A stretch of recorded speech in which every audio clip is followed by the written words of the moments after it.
제 소개를 조금 더 드리면요. 저는 그 옛날에 이제 CJ 제일제당이죠. 거기서 한 12년 정도 근무를 했었고요. 또 화장품 회사로 많이 알려진 아모레 그 태평양, 예, 거기서도 한 8년 근무를 했었고, 그렇게 근무를 하다가 이제 중간에 제가 회사를 그만두고, 예, 컨설팅 사업을 한 6년을 했습니다. 컨설팅 사업을 할 때 사실 제가 강의를 참 많이 다녔고요.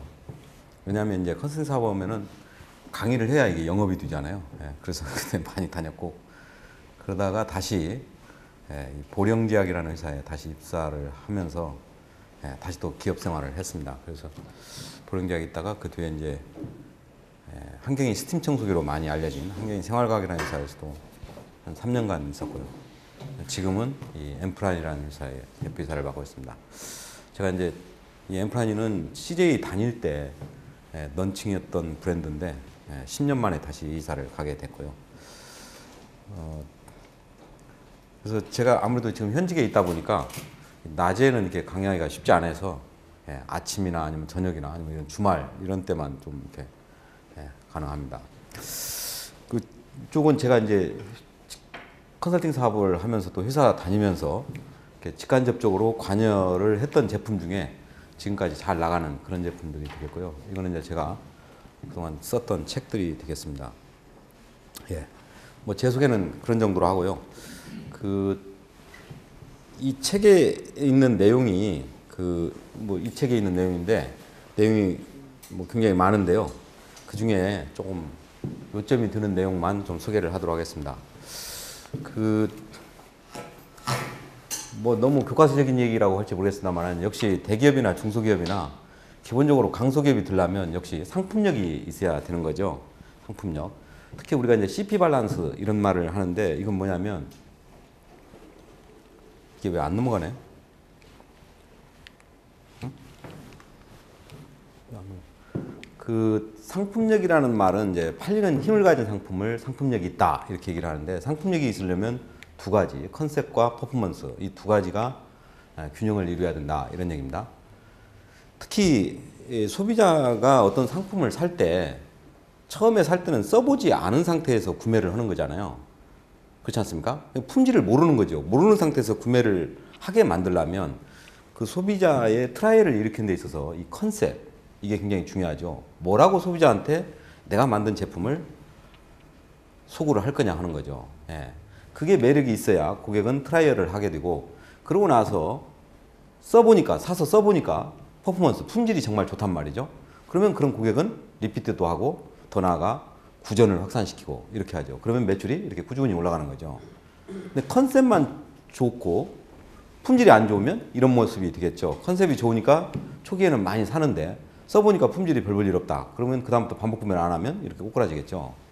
이런 제품들이 굉장히 많죠. 일반적으로. 특히 중소기업이 갖고 있는 약점은 뭐냐면 품질은 뭐 기본이겠습니다만은 이 부분이 좀 어렵죠. 제가 가산 디지털 단지에 그 벤처 협회가 있는데 거기 많은 중소업체 사장님들을 만나봤는데 그분들이 이렇게 엔지니어 출신 사장들이 많고 굉장히 그 좋은 기술을 가지고 있음에도 불구하고 이 컨셉을 만드는 이게 굉장히 어려워한다 하는 겁니다. 뭐라고 우리 제품을 고객한테 전달을 커뮤니케이션을 할 거냐 하는 부분이죠. 그래서 일반적으로 이제 우리가 컨셉이라고 하면 베니핏이 들어가 있는 게 컨셉이다 이렇게 얘기를 하죠. 여기서 얘기하는 베니핏이라고 하는 어떤 상품이 고객한테 주는 혜택은 어떤 물리적인 그런 기능적인 효능적인 효과적인 그런 어떤 혜택도 있고 또 어떤 심리적인 여러분이 어떤 상품을 쓰므로 해서 우월감을 느낀다든가 뭐 프라이드를 느낀다든가 이런 것도 하나의 베니핏이라고 봐야 되는 거죠. 이런 감성적인 것 또 상징적인 뭔가 자기가 굉장히 그 스타가 된 느낌을 느낀다든가 뭐 어떤 상징적인 요소 말보로 하면 카우보이 뭐 이러지 않습니까? 그러면 남성다움 이런 어떤 퍼스널리티의 어떤 이미지가 있잖아요. 이런 거죠. 어떤 이런 베니핏을 어떻게 고객한테 전달할 거냐 하는 겁니다. 근데 그런 베니핏은 이 세 가지 조건이 필요하다. 첫째는 역시 경쟁사와 다른 유니크성을 가지고 있어야 된다. 차별성이 있어야 된다는 거죠. 예. 두 번째는 역시 그 고객한테 전달하는 이 베니핏이 뭔가 소비자한테 굉장히 중요하게 느껴져야 된다. 한국 지형에 강하다 애니콜 이렇게 얘기를 하면 한국 지형에 강하다 그러면 핸드폰이 처음 나왔을 때는 이렇게 먼 지역에 가서 전화를 하고 이러면 잘 안 터지죠. 소음이 많고. 처음에 그렇지 않아요. 옛날에 그 모토로라 나오고 막 이때만 해도. 그러면 고객들은 그런 불만을 가지고 있는데 한국적인 게 강하다 이런단 말이죠. 그 메시지를 딱 들었을 때 저거는 그러면 어디 가나 잘 터진다는 얘기 아닌가. 이게 굉장히 매력적으로 들리잖아요. 예, 이런 거죠. 이처럼 어떤 그 제품이 주는 베니핏이 고객한테 중요하게 느껴져야 된다. 세 번째는 스페시픽, 카테고리가 명확해야 된다. 예. 우리가 흔히 차별화를 얘기하지만 차별화라는 게 카테고리를 넘나드는 그런 차별화가 돼버리면 오히려 이렇게 역효과 내는 경우가 많이 있죠. 예, 제가 옛날에 그런 사례도 있는데 뒤에 가서 소개를 드리도록 하겠습니다. 어쨌든 이 중소기업이 갖는 약점은 어떤 좋은 상품을 가지고 있더라도 그거를 전달하는 이 컨셉 이걸 만드는 게 굉장히 중요하다는 말씀을 드리고요. 예를 들어서 이런 문안이 있다고 해보세요. 여기서 딱 보면 베니핏이 뭡니까? 이 문장 속에서 여기서 이 문장 속 베니핏은 바로 이거죠. 인체에 전혀 해가 없이 간편에 충분한 숙면을 취하시켜준다. 이건데 어떻습니까? 여러분들이 이런 제품이 나오면 사 먹겠습니까? 안 사 먹겠습니까? 사 먹죠. 왜 사 먹습니까? 그렇죠. 사실 이렇게 직장 다니고 하다 보면 막 피곤하잖아요, 저녁에. 그 막 신경이 예민하고 잠이 안 오고 이럴 때 있잖아요. 그럴 때 좀 뭐를 먹어요? 수면제를 먹고 하는데 이 수면제는 건강에 해롭다고 하잖아요. 그럼 몸에 해도 없고 이게 마시면 잠 잘 오는 그런 제품 나오면 대박 아니겠어요? 그러니까 여기서 핵심은 인체 해가 없이 잠을 잘 오게 한다. 그럼 분명히 이거는 기존에 나와 있는 수면제하고는 유니크성이 있는 겁니다. 차별성이 있어요. 그리고 고객은 이거를 굉장히 중요시한단 말이죠. 그러니까 이런 제품이 나오면 성공한다 하는 겁니다. 이거를 우리는 프로덕트 컨셉이라고 그러죠.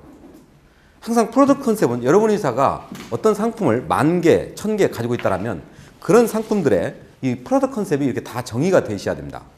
우리 상품은 A라는 상품이 있다. 그러면 어떻게 만들어서, 어떤 원료로 만들어서, 어떤 기술로 만들어서, 어떤 공정으로 만들어서, 어떤 효과를 주는, 누구를 위한 어떤 상품이다. 다시 해보겠습니다. 어떻게 만들어서, 어떤 기술로, 어떤 처방으로 만들어서 이게 리즈나이죠. 어떤 효과를 주는 이게 베니핏입니다. 누구를 위한 타겟입니다. 어떤 상품이다. 카테고리입니다. 항상 이 기술적인 아이디어와 베니핏과 타겟과 카테고리가 하나로 묶여졌을 때 이거를 우리는 프로덕트 컨셉이다. 이렇게 얘기를 합니다. 하지만 우리가 실제 고객한테 이거를 전달을 할 때는 광고 만들면 15초 하고 끝이 나잖아요. 15초 동안 이렇게 긴 얘기를 할 수가 없죠. 이거를 아주 심플한 하나의 메시지로 이렇게 해서 고객한테 반복적으로 전달을 하는 거죠. 고향의 맛 다시다. 깨끗한 맥주 하이트. 부드러운 커피 통속 커피. 침대는 과학입니다. 과학입니다. 1시간 빠른 뉴스 SBS. 한국 진행하다 애니콜. 다 이런 게 뭡니까? 원 브랜드 원 컨셉. 원 컨셉 원 베니핏. 예. 특히 중소기업이 갖는 약점은 뭐냐면 중소기업에서 일하는 CEO나 마케터들이 욕심이 많다. 자기가 어떤 상품을 만들면 마치 만능인 것처럼 얘기를 하고 싶어 합니다. 다 좋다는 거죠. 건강식품 만드는 회사가 건강식품 하나 내놓고서 우리 제품은 암 예방에도 좋고 피부부에도 좋고 뭐 당뇨병에도 좋고 다 좋다고 얘기합니다. 이렇게 되면 소비자는 믿질 않습니다. 예. 여러 가지의 장점이 있더라도 그 중에서 뭔가 유니크성이 있는 하나의 베니핏만을 초이스해서 그거를 반복적으로 얘기를 해라. 마케팅의 트루스 이펙트란 말이 있습니다. 진실의 효과. 고객은 같은 얘기를 계속 반복해서 하게 되면 그 말을 믿는다 하는 얘기입니다. 예.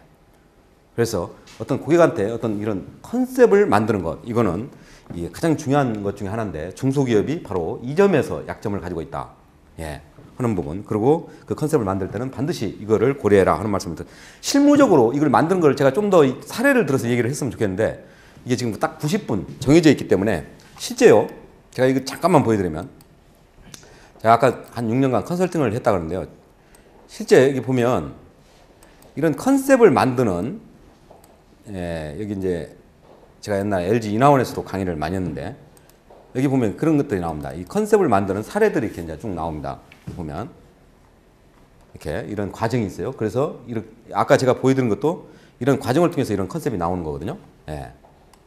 이런 게 이제 필요한데 지금 이 시간에 이런 걸 다 얘기할 수 없으니까 일단 그냥 넘어가겠습니다. 이런 부분은. 자, 두 번째는 브랜드 자산. 예, 브랜드 밸류. 이것도 너무 교과서적이죠. 이거 뭐 다 정말 여러분이 잘 알고 있는 내용입니다. 예. 근데 브랜드 자산이라는 것도 결국 대기업만 필요한 게 아니라 중소기업도 다 마찬가지다. 특히 어떤 사업이라는 게 처음부터 크게 벌리는 게 아니잖아요. 처음에 직원 한두 명 두고 시작을 하지 않습니까? 예. 근데 문제는 자기가 나중에 삼성이나 현대나 이런 대기업이 될지 안 될지 모르는 거기 때문에 처음에 시작을 할 때 굉장히 이런 브랜드 같은 거를 네이밍을 소홀히 하지요. 안철수 연구소, 예, 굉장히 지금 뜨고 있죠. 자, 그러면 안철수 연구소가 브랜드 자산이 있느냐? 그렇죠. 네, 안철수 연구소 확장이 어렵잖아요. 만도기계 어떻습니까? 회사 이름에 가서 기계라는 게 딱 들어가 있잖아요. 하나의 속성이 이렇게 들어가게 되면 사업을 확장하기 어렵습니다. 만도기계는 오로지 기계 사업만 해야 돼. 그렇지 않습니까? 안철수 연구소는 무조건 연구 사업만 해야 되고. 예. 신라면, 브랜드에 가서 라면이 들어가 있어요. 신라면이 뜨면 그 브랜드를 활용을 해서 다른 제품으로 확장을 할 수가 있어야 되잖아요. 근데 이게 브랜드에 가서 라면이 들어있기 때문에 확장을 못하는 거예요. 오로지 라면에밖에 못 쓰잖아요. 신라면 스낵, 신라면 음료 이럴 수 있어요? 안 되잖아요. 오로지 그냥 라면이란 말이에요. 이런 것들이 나중에 가면 아깝죠, 굉장히. 예. 그래서 항상 초기부터 이런 이름을 잘 지어야 되고, 그리고 그런 브랜드의 이미지라고 하는 거는 어떤 거창하게 TV 광고만 많이 한다고 해서 되는 게 아니라 우리가 실무적으로 현장에서 항상 지속적으로 관리를 해줘야 된다. 예를 들면 제가 지금 엠프란에 가 있습니다만은 이런 거를 보십시오. 엠프란이라는 브랜드에다가 사은품을 주는데 이 가방을 주겠다는 건데 여기는 이 위에다가 이렇게 걸어놨고 여기는 브랜드에다가 못을 박아서 여기다 걸어놨습니다. 회사의 어떤 대표 브랜드에다가 이런 판촉물을 이렇게 해놔버리면 이 브랜드를 죽이는 거죠. 이게 실무적으로 이런 것들이 안 되고 있다. 현장에서. 이게 기능성 상품인데 기능성 상품에 지나가면서 고객이 여자분들이 4만 원짜리 5만 원짜리를 아무 설명서가 없는데 이걸 사겠습니까? 네. 사실 않죠. 뭔가 이처럼 POP 같은 걸 활용해서 이런 카운슬링 판매를 해야 되겠지만 그게 어렵다라면 이런 POP 같은 거 우리가 ISM이라고 그러죠. VMD 이런 것들도 브랜드 가치를 높이는데 굉장히 중요한 역할을 한다. 여러분들이 실무적으로 현장에서 이런 그 영업사원이나 판촉 여사원들이 매장에서 하는 이런 VMD 활동 이런 것들도 굉장히 중요하다고 볼 수 있습니다. 특히 진열 같은 거 보통 여러분들 매장 가보면 진열을 딱 하게 되면 프론트엔드가 있고 미드엔드가 있고 백엔드가 있습니다. 그리고 전면에 이 곤도라가 딱 있죠. 항상 매출은 이 엔드 매대가 가장 많이 이루어지고 그 중에서도 백엔드. 항상 사람들은 약간 좀 후미진 데서 자기만의 공간에서 뭐를 이렇게 고르기를 원하죠. 그러다 보니까 백엔드가 매출이 많이 일어납니다. 특히 백엔드에다 제품을 진열할 때는 항상 6개에서 8개 달량. 그리고 항상 회전율이 높은 상품을 좌측, 우측, 신제품을 가운데 진열해라. 새우깡을 왼쪽, 또 뭐 있습니다. 신라면을 오른쪽, 그리고 신제품을 가운데 진열하면 이 신제품의 매출이 올라간다. 가격도 마찬가지입니다. 10,000원짜리를 좌측에, 5,000원짜리를 우측에 진열했으면 7,000원짜리를 가운데 진열하면 이 7,000원짜리 매출이 올라간다. 또 곤도라에 진열할 때는 항상 엔드에서 두 번째 줄. 왜? 첫 번째 줄은 눈에 잘 안 띕니다. 두 번째 줄. 그것도 왼쪽이 아니라 오른쪽 두 번째 줄에 진열해라. 이게 가장 매출이 많다. 왜? 한국 사람들은 아무래도 왼손잡이보다 오른손잡이가 많기 때문에 오른쪽 두 번째 줄.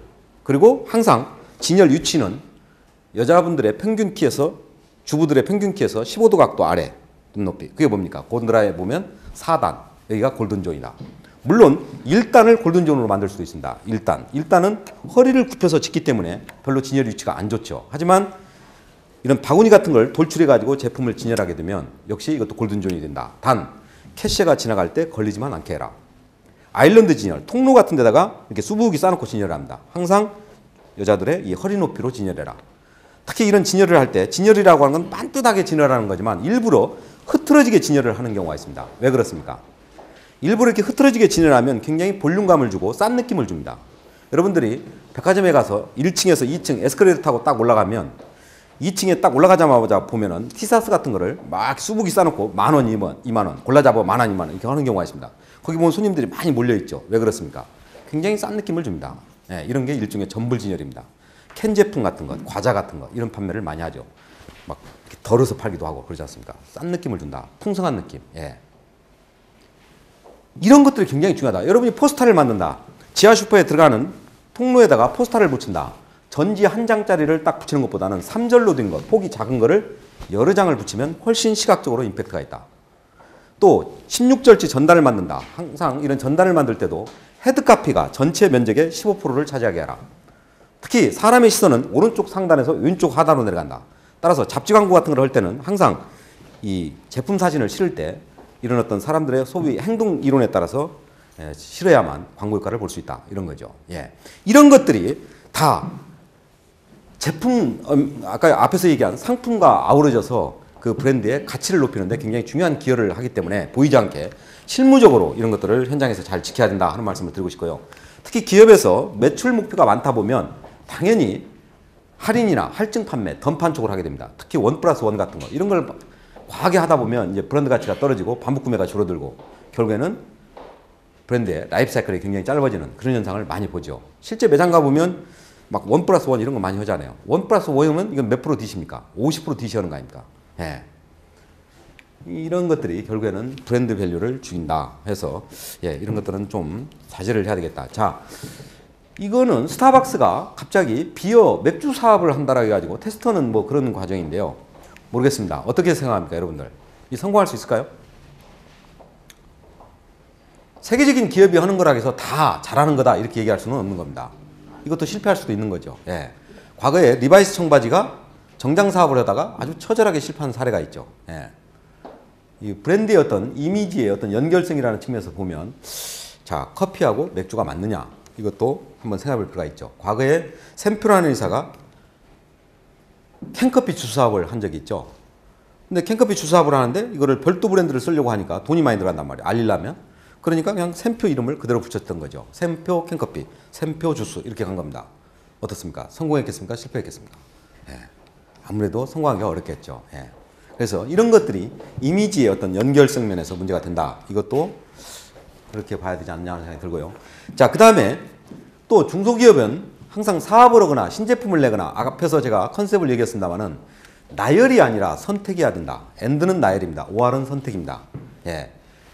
중소기업이 팔방미인이 되면 경쟁력이 없다. 예. 이것 조금 저것 조금 다 잘하는 것. 예. 특히 여기 앉아 계신 분들도 마찬가지라고 봅니다. 우리가 직장 생활을 하면서도 개인적으로도 너무 여러 가지를 하려고 할 필요 없다. 내가 잘하는 것을 더 강하게 만드는 것.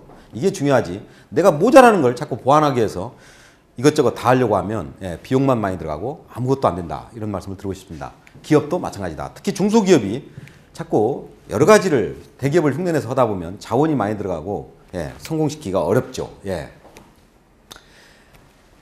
특히 요즘은 하이퍼 컴피티션 뭐 이런 얘기를 하죠. 비정상적인 어떤 시대.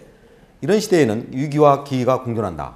특히 세계화, 기술혁신, 디지털식 이런 것들 때문에 이런 특징이 있다고 그러죠. 지금 시장의 특징은 국가 간의 산업 간의 경계 영역이 없다. 또 아주 급변한다. 또 미래가 불확실하다. 이런 게 있다는 겁니다. 여러분 잘 아시는 MP3 이게 우리나라에서 가장 먼저 했다고 그러죠. 세한미디어가 가장 먼저 했다라는 얘기가 있고 네인콤에서 아이리버라는 브랜드가 있었고 삼성전자 웹이라는 브랜드가 있었죠.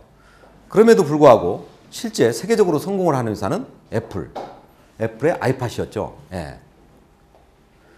이거를 보면 역시 국가 간의 경제 영역이 없다. 이런 얘기를 우리가 할 수 있는 거죠. 인터넷 비즈니스 모델 중에서 아주 좋은 이상적인 모델 중에 하나가 싸이월드, SK가 한 거죠. 근데 이 싸이월드가 국내에서 굉장히 성공을 했습니다만은 이 싸이월드를 그대로 벤치마킹해서 사업을 한 회사가 있죠. 마이스페이스닷컴이라는 회사가 있죠. 근데 이 회사가 싸이월드가 먼저 한 사업을 그대로 흉내내서 한 건데 이 마이스페이스닷컴이 한때 SK그룹 전체 합친 매출보다도 많았다는 거 아닙니까? 그러던 회사가 지금 이 회사도 서서히 기울어가고 지금은 페이스북이나 이런 것들이 오히려 더 뜨고 있죠. 끊임없이 이렇게 바뀌고 또 국가 간의 산업 간의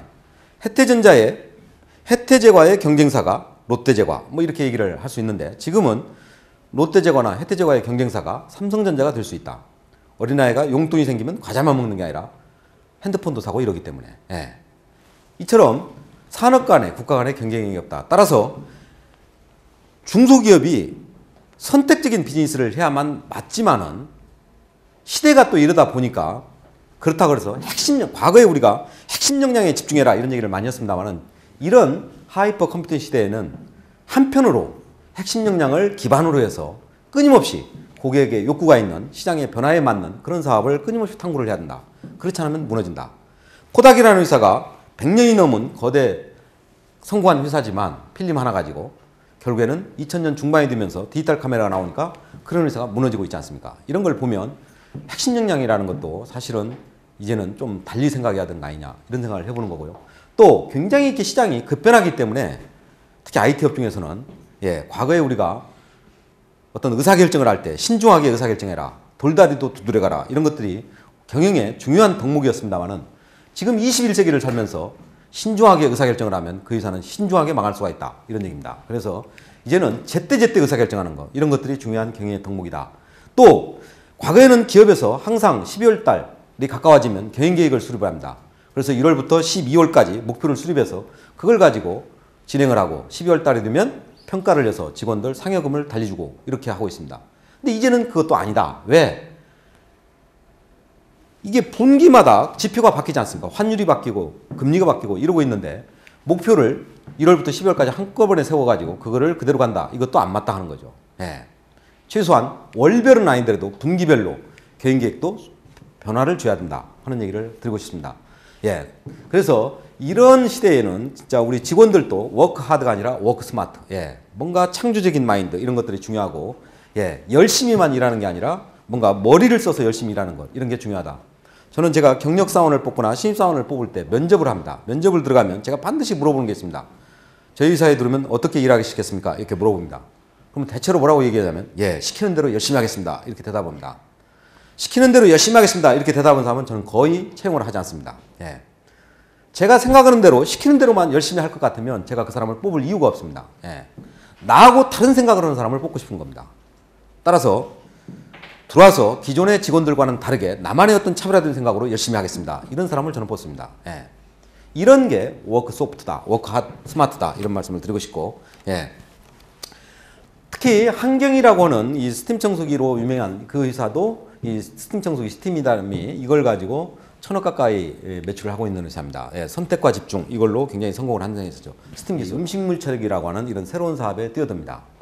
여기 보시면 이게 바로 그 한경에서 나온 제품인데 이거는 하나의 어떤 실패 사례입니다만은 중소기업이 이런 어떤 새로운 사업을 할 때 스팀 청소기나 스팀 다림이라는 기존의 핵심 역량과 맞물려 있는 그런 사업이 아니라 이렇게 별도의 사업을 할 때는 선발과 뭔가 달라야 되는 거죠.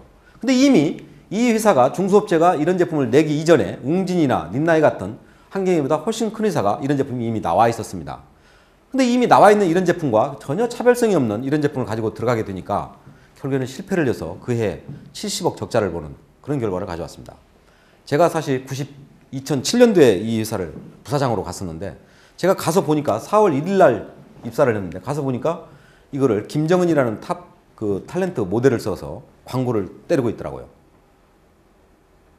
중소업체가 뭐 TV 광고를 20억 이렇게 때렸으면 많이 때린 거죠. 근데 결국에는 아무런 차별성이 없다 보니까 그해 적자를 봐가지고 70억이 적자가 나버렸어요.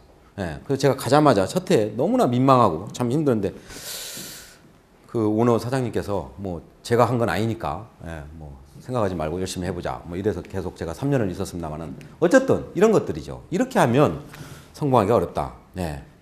여러분 잘하시는 낙앤낙 뭐 말을 안 해도 되겠죠. 자, 특히 중소기업이 이런 어떤 선택과 집중을 하면서 차별화. 이것도 뭐 너무나 상식적인 얘기입니다. 제가 여기서 강소기업이 특유한 전략이라고 한다고 하는 거에 특별히 무슨 하늘에서 뚝 떨어지는 그런 전략이 있는 게 아니고 여러분이 이미 다 알고 있는 그런 것들입니다. 근데 문제는 그런 것들을 어떻게 이제 실천하느냐 하는 부분이고 어떤 전략으로 하느냐가 문제가 되겠죠. 이 차별화도 여러분들이 너무 많이 들은 얘기입니다만은 차별화라는 것도 아까도 얘기했지만 너무 많은 거를 변화시키려 하지 말고 단 1%만 그리고 남보다 반박자만 빨리 해라. 여러분들도 직장 생활을 하면서 남보다 반박자만 빨리 하면 항상 칭찬받는다 이런 말을 하지 않습니까? 기업도 마찬가지다. 특히 아까 제가 얘기한 베니핏이나 속성이나 카테고리 이런 거에서 뭔가 하나는 달라야 된다. 차별화가 어렵다라면 새로운 카테고리를 만들어라. 그것도 어렵다라면 벤치마킹이라도 해라. 단 뭔가 개념을 바꾸고 스토리를 만들어라. 이런 얘기입니다. 뒤에서 사례를 말씀드리겠습니다. 중거점을 약화시킨다든가 새로운 속성을 제시한다든가. 중거점을 약화시킨다는 건 뭡니까? 코카콜라 이러면 항상 미국인들은 전통의 콜라 이렇게 생각을 하는 거죠. 그러니까 펩시는 어떻게 했습니까? 젊은이들을 등장시켜서 젊은이들이 현란하게 춤을 추는 그런 장면을 광고에서 내보냅니다. 코카콜라가 전통에 좋은 이미지가 있다고 하니 오히려 펩시는 코카콜라는 올드한 이미지 이런 쪽으로 모으고 가면서 자기네는 젊음의 콜라 이렇게 갔던 거죠.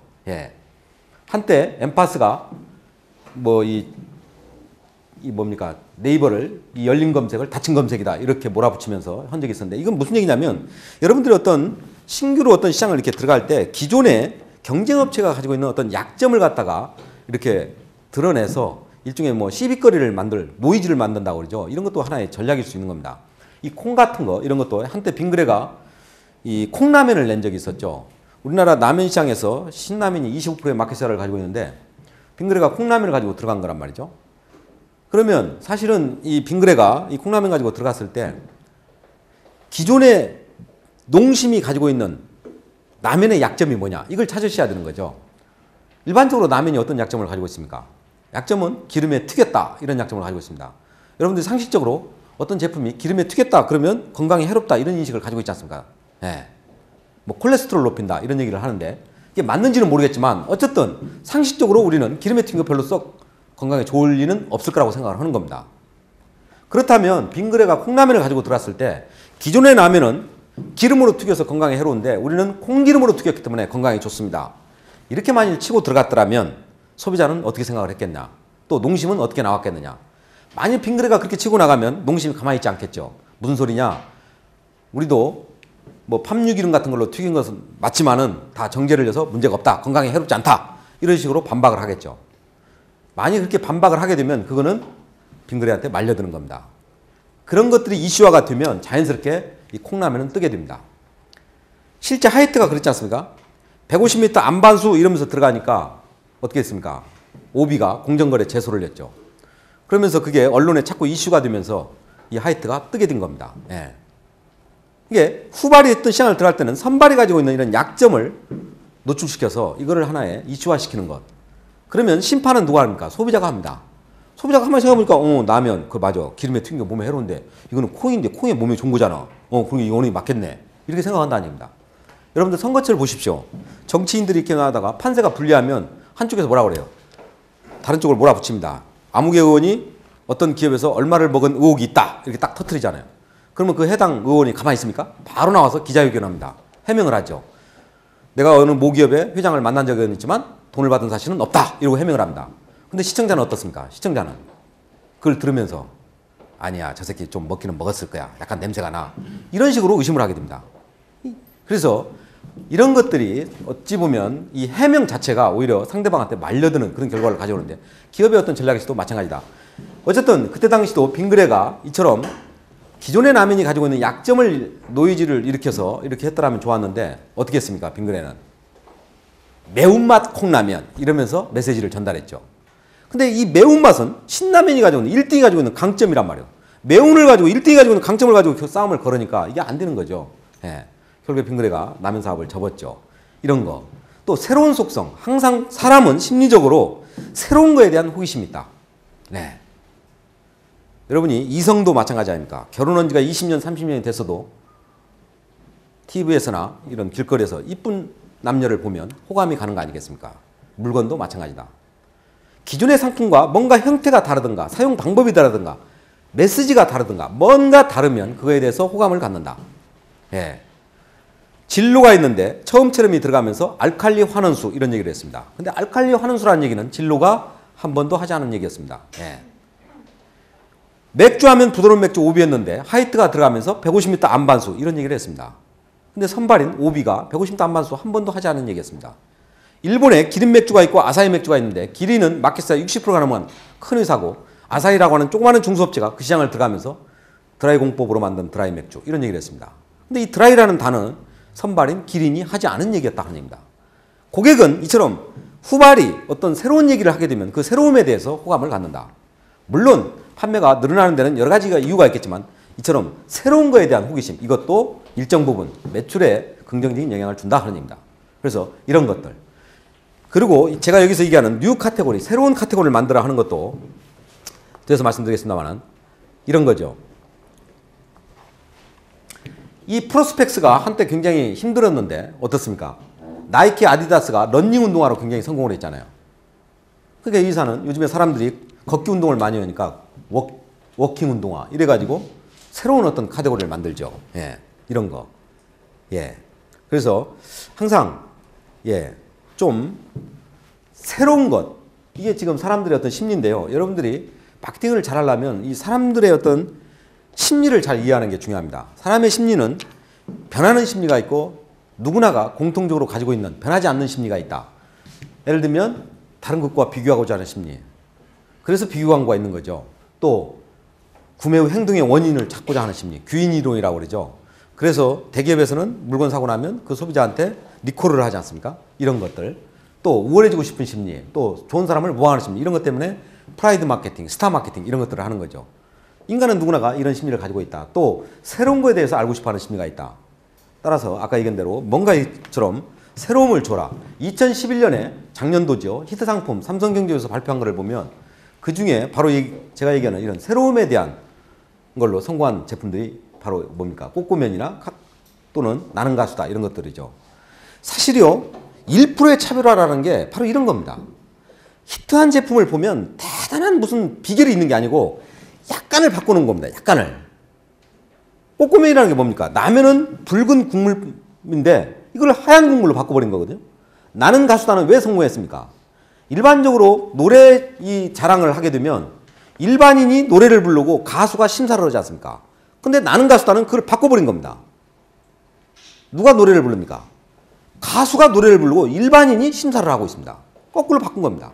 여러분이 특별한 아이디어가 없으면 여러분의 어떤 비즈니스, 여러분의 어떤 상품과 관련해서 그냥 바꾸어 보십시오. 뒤집어 봐. 기능도 좋고 아니면 제품의 형태나 사용 방법 이런 걸 그냥 바꿔보는 겁니다. 예. 제일당이 넘버원 브랜드가 뭐냐면 다시다라는 조미료가 있습니다. 근데 이 다시다가 분말로 돼 있어요. 그럼 여러분 중에 무슨 식품회사가 있다면 조미료 시장을 들어가려면 일단 뭐를 먼저 생각해야 되냐면 차별화를 여러 가지 생각을 해봐야 되겠지만 그 방법 중에 하나가 분말이 아니라 액체 조미료로 들어가는 거. 이것도 하나의 방법일 수 있다 아닙니다. 다르게 하는 거죠. 예. 그래서 이런 것들, 이런 게 곧 1%의 차별화다 이런 말씀을 드리고 싶고요. 특히 아까 제가 이 하이퍼 컴퓨터 시대에는 이 뭔가 좀 창조적인 거 이런 게 굉장히 중요하다고 했는데 실제 바로 이런 거죠. 창조라고 하는 거는 새로운 걸 만든다는 얘기인데 새로운 걸 만들려면 먼저 새로운 생각을 해야 되고 또 조화가 이루어져야 된다. 이런 얘기입니다. 특히 창조는 상식을 깨는 거다. 뭐 이런 얘기를 하지 않습니까? 또 창조는 선택이 아니다. 이런 얘기를 합니다. 선택은 뭡니까? 기존에 있는 거를 그대로 답습하는 게 선택이죠. 옛날에 시골에 어떤 농부가 살면서 아들하고 와이프하고 셋이 사는데 한여름에 잠을 자려고 하니까 너무 더운 겁니다. 아빠가 아들한테 얘기를 합니다. 애야 창문 좀 열어라. 더우니까. 아들이 창문을 열었습니다. 이번에 엄마가 야 목이 들어온다 창문 닫아라 이런 겁니다. 아들이 창문을 닫았습니다. 그러니까 이번에 아빠가 목소리 톤이 올라가면서 이놈 자식 더운데 창문 열어라니까 이러고 야단을 칩니다. 아들이 엄마 눈치를 보면서 다시 창문을 열었습니다. 이번에 엄마가 우는 목소리로 저놈의 자식은 애비 말만 듣고 애비 말을 안 들어. 목이 들어오는데 창문 닫으라니까 왜 또 여는 거야? 이러고 야단을 치는 겁니다. 자, 이 아들은 어떻게 해야 됩니까? 열 거냐 닫을 거냐 선택의 문제입니다. 문제는 열어도 그렇고 닫아도 그렇고 누군가 한 사람을 불행하게 만드는 겁니다. 예, 이렇게 해서는 창조가 안 된다. 그래서 이 아들은 잠깐만 기다리라고 밖에 나가서 한참을 있다 뭐를 만들었느냐 방충망을 만들어서 딱 갖다가 걸어놓으니까 모기도 안 들어오고 바람도 잘 들어오더라는 거죠. 이게 바로 창조다 하는 얘기입니다.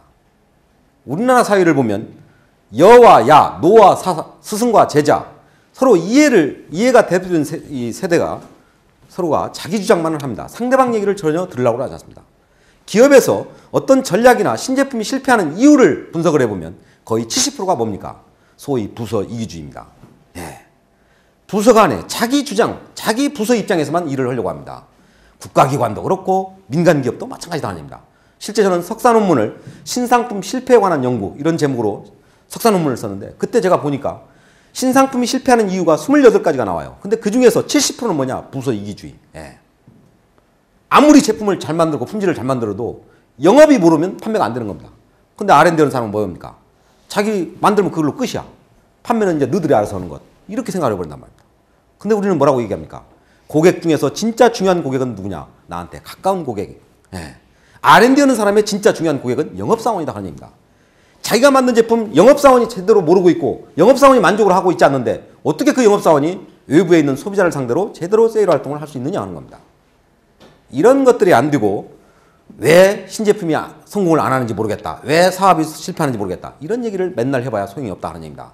예. 그래서 창조라는 것도 마찬가지다. 예. 우리가 어떤 조화라는 게 바로 협력이다 하는 겁니다. 서로가 어느 한 사람만이 새로운 생각을 해서는 안 되고 모든 조직원이 새로운 생각을 하면서 조화로가 이루어져야 되고 그게 또 혁신과 속도감 있게 이루어져야 된다. 예. 이런 얘기가 되겠습니다. 그래서 바로 이런 것들이죠. 여러분이 잘 알고 있는 자율뚜껑 같은 거. 예. 이게 한때 1,800원까지 팔았던 연간. 껌은 뭡니까? 바타입에 500원. 이게 상식 아닙니까? 이 상식을 깬 겁니다. 약병 같은 데다가 캔디 모양으로 담아가지고 이거를 5,000원, 6,000원에 판단 말이에요. 지금은 워낙 흔해졌기 때문에 여러분이 별거 아닌 걸로 생각하지만 처음에 이런 대단한 거죠. 커피는 어디서 마십니까? 다방이나 커피숍에서 마시는 거. 이게 상식 아닙니까? 근데 어느 날 갑자기 카페라테 커피라는 게 나와서 젊은 여성들이 걸어다니면서 이야기를 하면서 커피를 마십니다. 지금은 이게 흔해졌기 때문에 여러분들이 별거 아닌 걸로 생각하지만 처음에 어쨌든 이런 발상을 해서 이런 제품을 만들어낸다는 것. 예, 상식을 깬 거죠. 예. 이런 제품이 있습니다. 그러니까 많은 회사들이 이렇게 뒤따라냅니다. 이런 제품이 나오니까 또 이렇게 뒤따라납니다. 근데 어떻습니까? 이런 제품들은 결국 이거를 1등 제품을 도와줍니다. 실제 이 제품을 나와가지고 초년도에 50억 광고를 때렸는데 그러니까 이 햇반의 매출액이 2배로 올라가 버렸습니다. 예. 광고는 여기서 때렸는데. 예. 결국 도와주는 꼴입니다. 그래서 항상 후발의 이 선발을 흉내내서 이렇게 하게 되면 결국 선발을 도와주는 그런 결과만을 가져온다. 자, 그 다음에 선점. 항상 우리가 반박자만 빠르라 이런 얘기를 했습니다만 어떤 시장을 들어갈 때 남보다 조금 빠르게 하는 거. 이게 중요하다. 예. 회사에서 일을 하는 것도 마찬가지입니다. 누가 꼭 시켜서 하는 것보다는 시키기 전에 경영계획이 보통 10월이나 11월 되면 당연히 경영계획 수립이라는 공문이 내려옵니다. 근데 공문이 내려와가지고 윗사람이 야 경영계획들 준비해 했을 때 예, 저는 준비 다 했습니다. 딱 제출을 하면 놀라는 거죠. 윗사람은. 뭐야 이 친구. 아니 이제 지금 경영계획 하라고 지금 지시하고 있는데 벌써 다 했다고 딱 제출을 한단 말이에요. 근데 이 제출하는 사람은 보나마나 10월 말쯤 가면 이거 하라고 내려올 테니까 미리 준비를 한 거죠. 이런 사람들이 바로 성공하게 되어 있습니다. 예, 예. 기업에서 도 마찬가지다. 선점, 특히 중소업체는 예, 남보다 먼저 이게 선점을 하는 게 굉장히 중요한데 이 내용을 잠깐만 소개를 하면요. 제가 아까 한경의 부사장으로 3년을 있었다 했는데요. 그 회사는 스팀청소기 스팀다리미 만드는 회사입니다. 근데 제가 있을 때 화장품 사업을 했습니다. 그 사람들이 저보고 뭐라고 하냐면 당신 미쳤냐? 청소기 만드는 회사가 무슨 놈의 화장품이냐? 그 이미지가 전혀 맞지 않는 샘표가 캔커피 주스 사보는 거하고 뭐 다를 게 없잖아요. 그렇지 않습니까? 그러니까 제가 어디 나가면 저도 이제 모임이 많은데 가면 제가 화장품 온다고 하니까 다 사람이 미쳤다 그래. 응? 청소기나 많이 팔지 무슨 놈의 화장품 사보냐 이런 거예요. 근데 실제 이렇게 하면서 이제 외부에서 경력사원을 뽑았습니다. 화장품 메이커들한테서 경력사원을 뽑았어요. 이 경력사원들이 와가지고 5년차, 10년차 경력사원이 와가지고 막 바쁜 거야. 왜? 이게 이제 새로 화장품 사보니까 자기가 스카우트해서 왔으니까 자기가 해본 게 뭐예요? 잔주름 예방 화장품도 만들어봤고, 응? 미백 화장품도 만들어보고, 모공관리 화장품도 다 만들어봤잖아요. 근데 이걸 빨리 해야 되니까 막 정신이 없는 거야. 막 잔주름도 만들어야 되겠다. 모공도 만들어야 돼.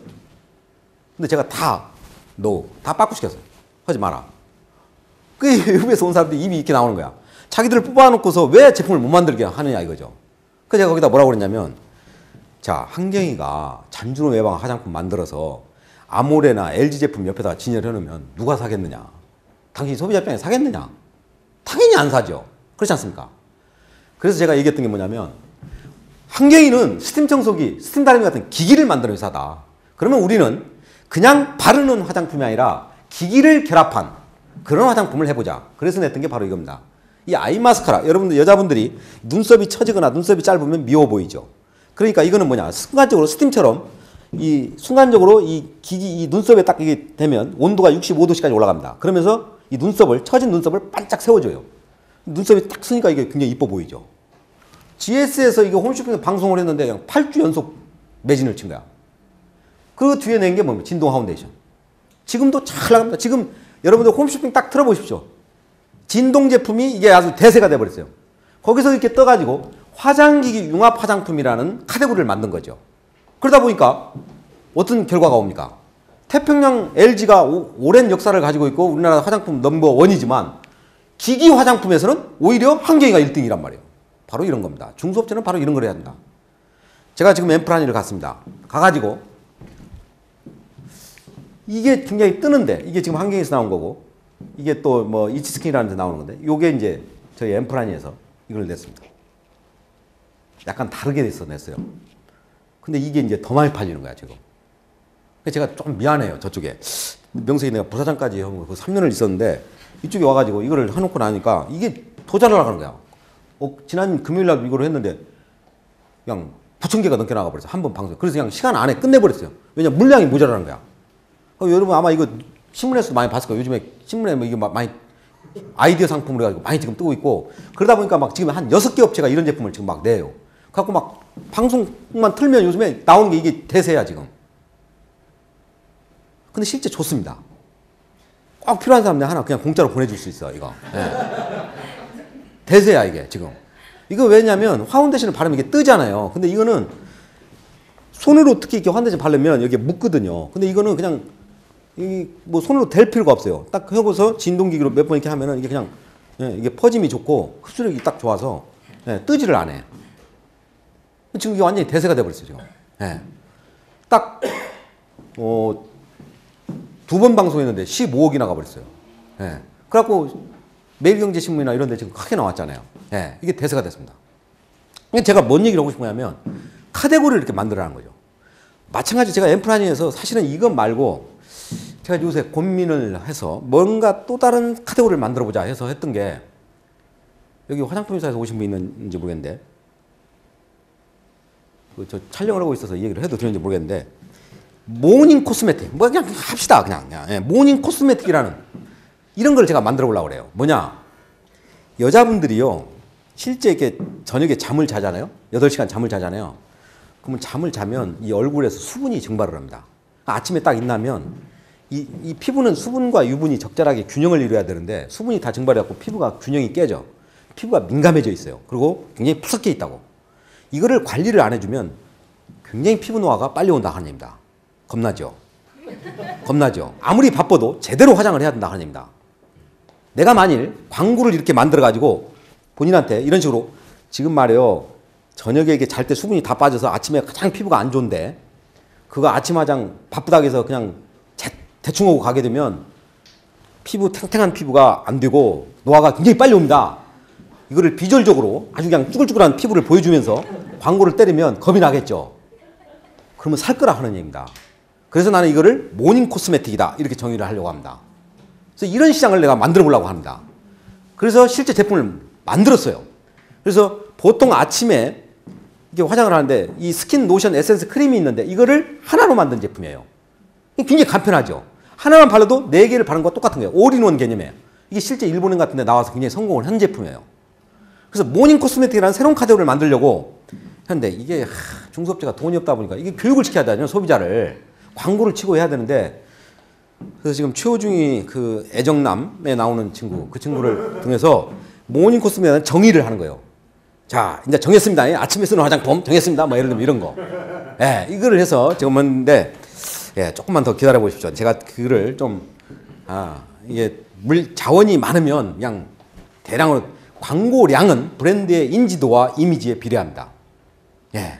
돈을 많이 퍼부으면 인지도 올라가고 이미지 좋아지는 게 사실입니다. 근데 중소업체는 효율적인 마케팅 이게 또 중요한 거잖아요. 자원이 한계가 있잖아요. 그러니까 이걸 이제 시간을 갖고 그런 시장을 만들어야죠. 결론적으로 제가 여기서 여러분한테 얘기하고 싶은 거는 1%의 차별화 이게 중요한데 그게 어렵다라면 이처럼 새로운 카테고리를 만들어서 그 시장에서 넘버원이 되라. 특히 그 뉴 카테고리 새로운 시장이라고 하는 거는 니치 시장 이런 거죠. 이런 걸 찾아라. 이런 얘기를 하고 싶은 겁니다. 또 이렇게 선점이라는 거는 소비자 인식상에서 선점. 페브리즈. 여러분 잘 아시는 네이버. 지식 검색하면 네이버 이러지 않습니까? 이런 것들이 하나의 선점이죠. 오마바가 왜 대통령이 됐습니까? 오마바가. 오마바. 오바바? 미국 대통령. 오마바 이러지 않습니까? 오마바 하면은 뭐가 떠오릅니까? 그 양반은 사실 변화라는 그런 단어 하나 가지고 결국 대통령이 됐다. 이명박 대통령이 왜 대통령이 됐을까요? 사람들이 뭐 때문에 그 사람을 뽑아줬을까요? 경제. 그렇습니다. 바로 이런 겁니다. 어느 하나의 키워드를 그 사람의 어떤 이미지로 이렇게 인식시키는 것, 각인시키는 것. 그래서 마케팅은 제품이 아니라 인식의 싸움이다. 이런 얘기를 합니다. 뭔가 소비자 머릿속에 이처럼 선점을 시키는 게 중요하다. 특히 여러분이 어떤 중소업체인 경우에 어떤 시장을 만들 때 고객이 여러 가지의 어떤 효능 효과를 원한다고 하면 그 중에서 어느 하나의 핵심 가치에 집중을 해서 성공할 수도 있다. 이런 얘기입니다. 예를 들면 구글 같은 회사, 여러분들이 포털 사이트를 이용을 할 때 그 포털 사이트에서 여러 가지를 여러분이 활용을 하지만 이 구글이라는 회사는 일반적으로 소비자가 가장 인터넷을 이용할 때 검색 이거를 가장 중요시하니까 구글은 초기화면 딱 들어보면 검색 이거밖에 없어요. 우리나라 네이버 같은 데 보면 초기화면에 온갖 정보가 있는데 구글은 검색 이거밖에 없지 않습니까? 네. 이런 거죠. 이런 게 고객의 핵심 가치.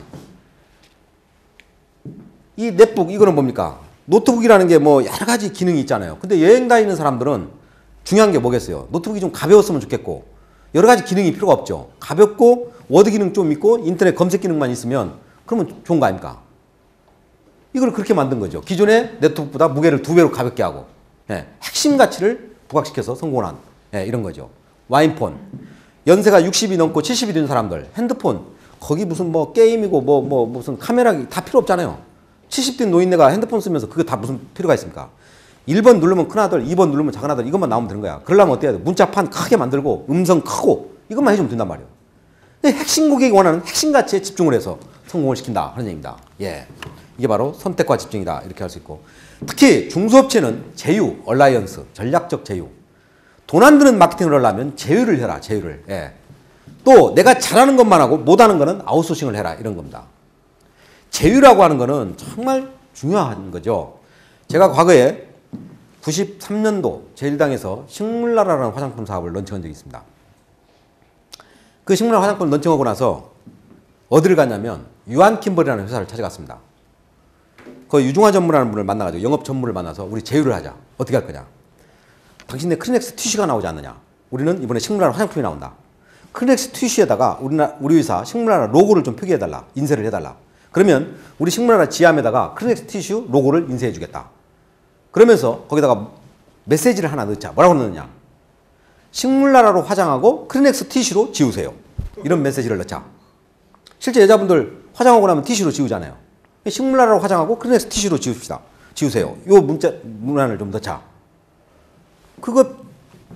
그 인쇄 포장지에다 넣는데 돈 들어갈 거 하나도 없잖아요. 도수 한 도수 올라가는 거고 필름 수정하는데 그때 당시 한 2, 30만 원이 됐거든요.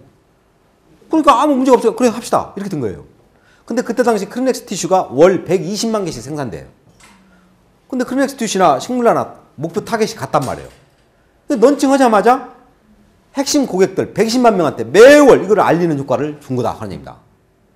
91년도에 제1당에서 비트라는 세탁세제를 런칭을 하는데 삼성전자 마케팅실을 찾아간 거예요. 너네들 세탁기 나오지 않느냐. 세탁기 광고를 할 때 우리 비트를 슬쩍 좀 보여주라. 그러면 우리가 비트 광고를 할 때 당신네 세탁기를 슬쩍 보여주겠다. 당신네가 50억 광고하고 우리가 50억 광고를 하면 서로가 100억 광고하는 효과를 보는 거 아니냐. 맞지 않습니까? 이게 바로 제휴입니다.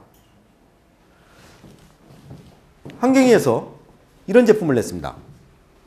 이거를 내는데 이게 뭐냐면 2008년도에 우리나라에 신종플루가 있어가지고 굉장히 손세정제가 많이 팔렸죠. 그래서 저희도 조사를 해봤습니다. 우리는 손세정제가 없기 때문에 그때 당시 주부들 조사를 해보니까 특히 이 신혼주부들이 어떤 얘기를 하냐면 아기가 둘 있고 셋 있는 엄마들이 뭐를 걱정하냐면 거실에서 3살짜리 2살짜리 아이가 막 기어다니면서 장난감이나 젖병 이거를 막 입에다 물고 빨고 이런다는 거야. 근데 자기가 볼 때는 거기에 막 세균이 많이 묻어있을 것 같다 이런 거예요. 위생이 걱정된다 이런 얘기죠. 근데 그런 거를 살균해 주는 제품이 없다 이런 거예요. 그리고 과일 사 먹으면 그 농약이 묻어있을 것 같은데 이거를 세척해 주고는 그런 제품이 없다. 그래서 우리 직원들 시장 조사를 시켜봤어요. 근데 실제 없어요 그런 제품이. 여러분들 젖병, 젖꼭지, 장난감, 과일 이런 것들을 공통적으로 다 살균해 주는 그런 제품이 있습니까? 있어요? 근데 여러분들 다 그런 제품 원하잖아요. 항상 여러분이 어떤 조사를 했는데 그런 고객의 니즈가 확실히 있는데 그런 제품이 없다라면 그건 반드시 시장기가 있는 겁니다. 예. 그래서 그때 당시 자 그러면 우리도 살균기를 만들어 보자 했습니다. 그래서 이런 제품을 만들었는데 이 제품을 만들려고 보니까 한경희가 조그마한 중소업체인데 기술력이 없는 거야. 이걸 만들 수가 없어요. 그래서 어떻게 했느냐. 가산 디지털 단지에 벤처협회가 있습니다. 거기 한 10,000개 업체가 가입되어 있어요.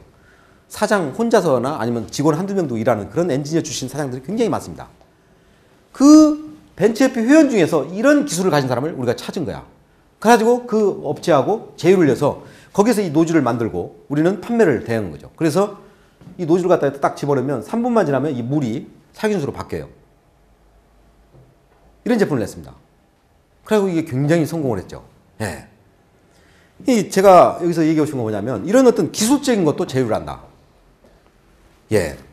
이 서울 그때 당시 제가 서울대학교 공대 교수들이 뭐를 얘기했냐면 63빌딩 같은 고층 빌딩 있잖아요. 이런 데 보면 여러분들 유리창 청소 어떻게 합니까? 사람들이 매달려서 이렇게 청소를 하잖아요.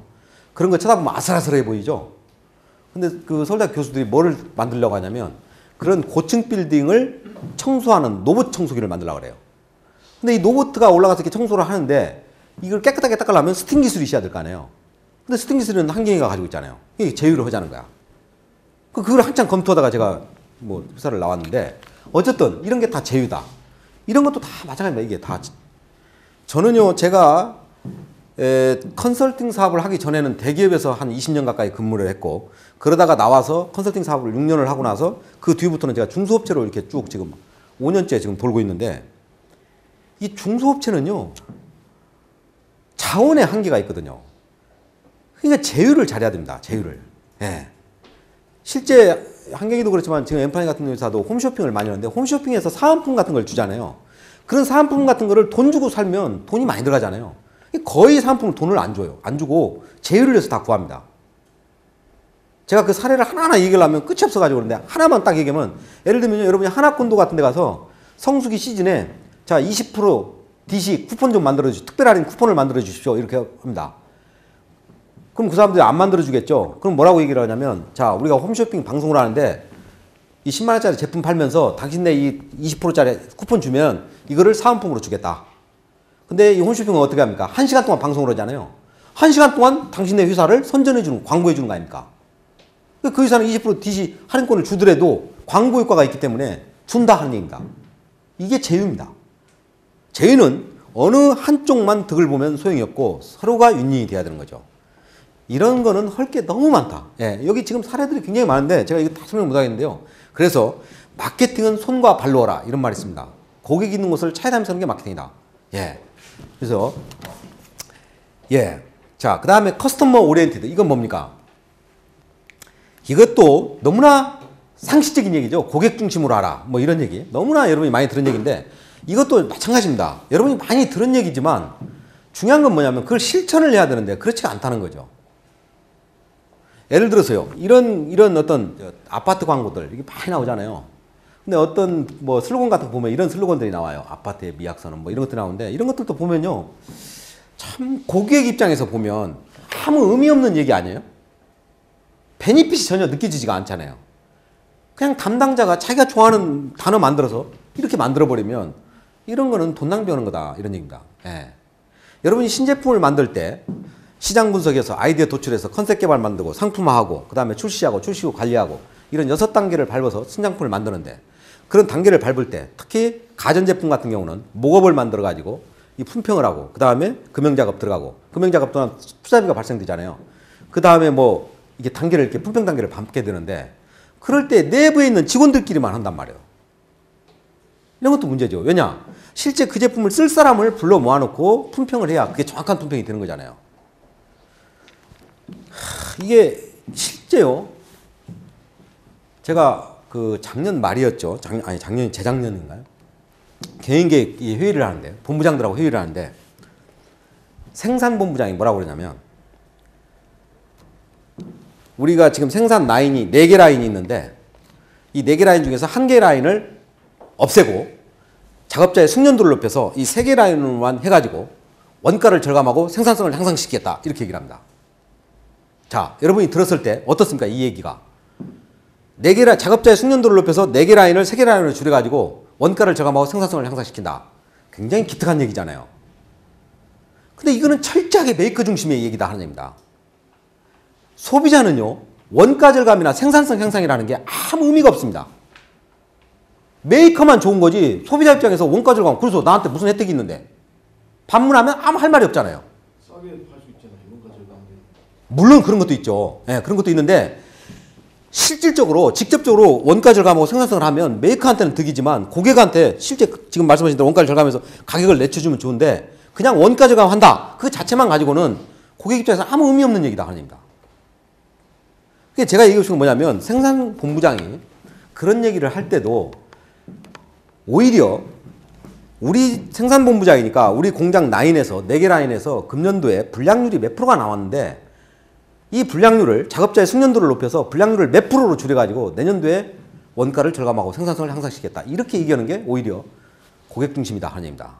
왜냐? 고객은 너희 공장에서 만드는 제품 제발 좀 튼튼하게 만들어주고 내구성 있게 만들어달라. 이게 고객의 요구사항이거든요. 예.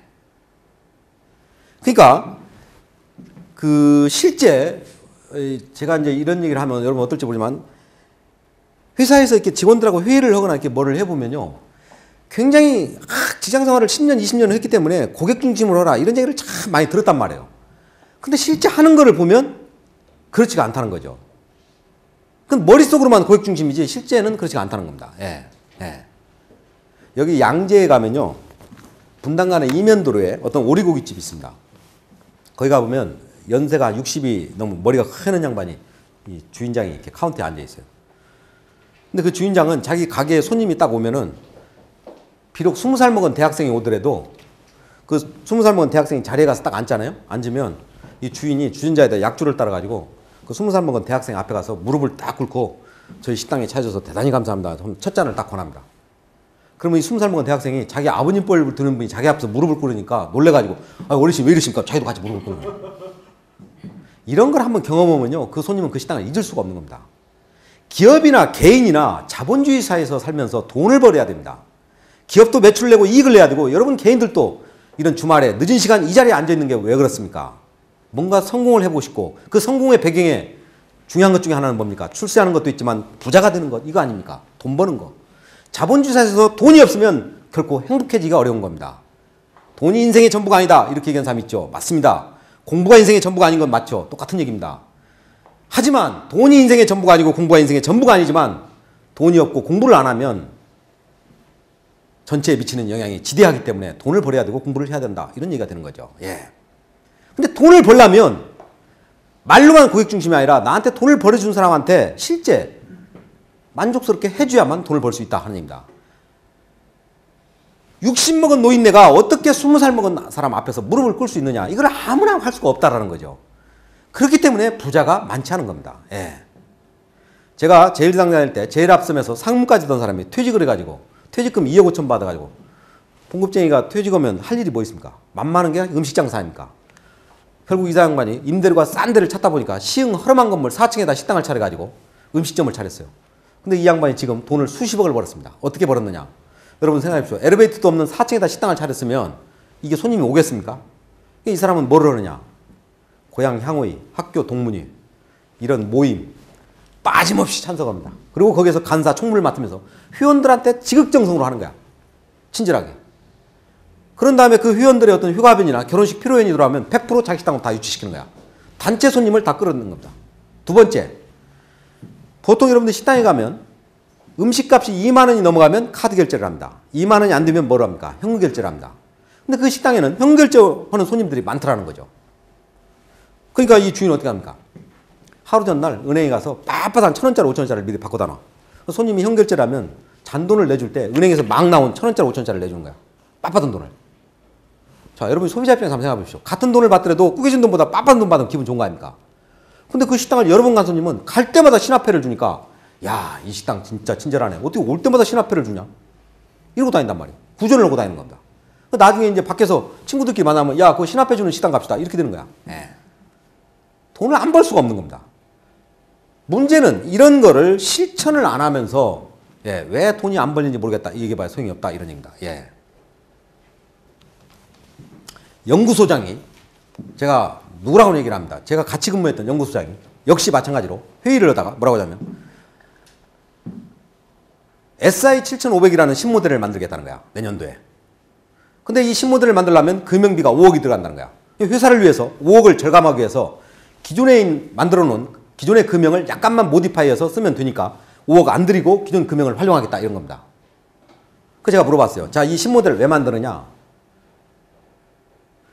기존의 제품이 잘 안 팔린다는 거예요. 왜 안 팔리는데? 고객이 그 제품이 무겁다고 해서 안 팔린다는 거예요. 무거워서. 주부들이 특히 무겁다고 해서 안 팔린다는 거야. 그래서 제가 물어봤어요. 그러면 기존의 금형을 5억을 안 들이고 기존의 금형을 약간 모디파이해서 쓰겠다 그랬는데 기존 금형을 모디파이해서 쓰게 되면 그 무겁다라는 게 해결이 됩니까? 금형을 새로 파지 않는 한 기존 거를 그대로 모디파이하면 무거운 거는 완벽하게 해결이 안 됩니다. 이러는 겁니다. 그럼 이게 뭐 하자는 겁니까? 돈을 겉으로는 5억을 절감한다고 했는데 5억을 절감해서 신모델을 내봤자 고객은 무거워서 안 팔리는데 그 무겁다라는 문제를 그대로 안고서 신모델을 만들겠다 이런 거 아닙니까? 그러면 그건 5억을 절감하는 게 아니죠.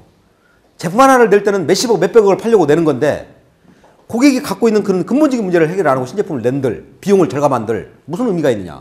그거야말로 메이커 중심이다 하는 얘기입니다. 이런 것들이 너무 많다. 실무자 일을 할 때 보면. 예. 이런 일을 저는 하고 싶은 겁니다. 예. 예. 특히요, 아까도 얘기했지만 어떤 상품을 내기 전에 조사를 했을 때 고객의 욕구가 있으면 반드시 그건 시장기회가 있다. 옛날에 제일장에서 이 햇반을 낼 때 FGI를 4그룹을 딱 했어요. 그러니까 3그룹 주부들이 다 뭐라고 하냐.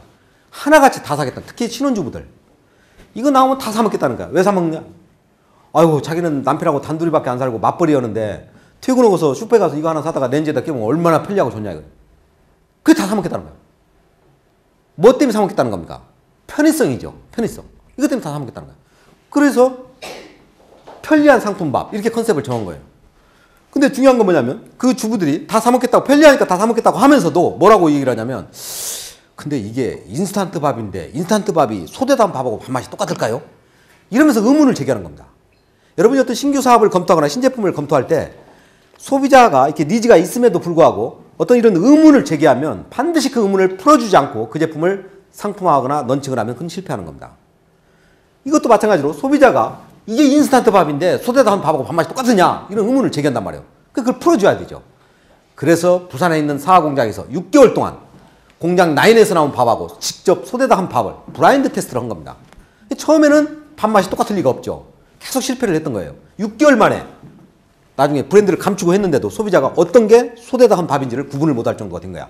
품질이 잡혔다는 거죠. 그렇게 해서 런칭했던 게 오늘날의 햇반이 된 겁니다. 그래서 컨셉을 뭐라고 했냐. 집밥처럼 맛있고 편리한 상품밥. 소대다 한 밥처럼 맛있는 편리한 밥이다. 이렇게 얘기를 했던 거죠. 예. 이런 게 뭡니까? 고객 중심으로 하고 있는 겁니다. 그러니까 성공을 하는 겁니다. 예. 이것도 마찬가지죠. 제가 아까 얘기했지 않습니까? 이것도 소비자들이 그런 니즈가 있었다. 자, 그러면 지금 소비자들이 가지고 있는 니즈는 뭡니까? 여러분들 지금 뭐를 원합니까? 건강하게 사는 거 원하지 않습니까? 환경 친화적인 거 원하고 편리하게 사는 거 원하고 즐겁게 사는 거 원하고 안전한 거 원하지 않아요.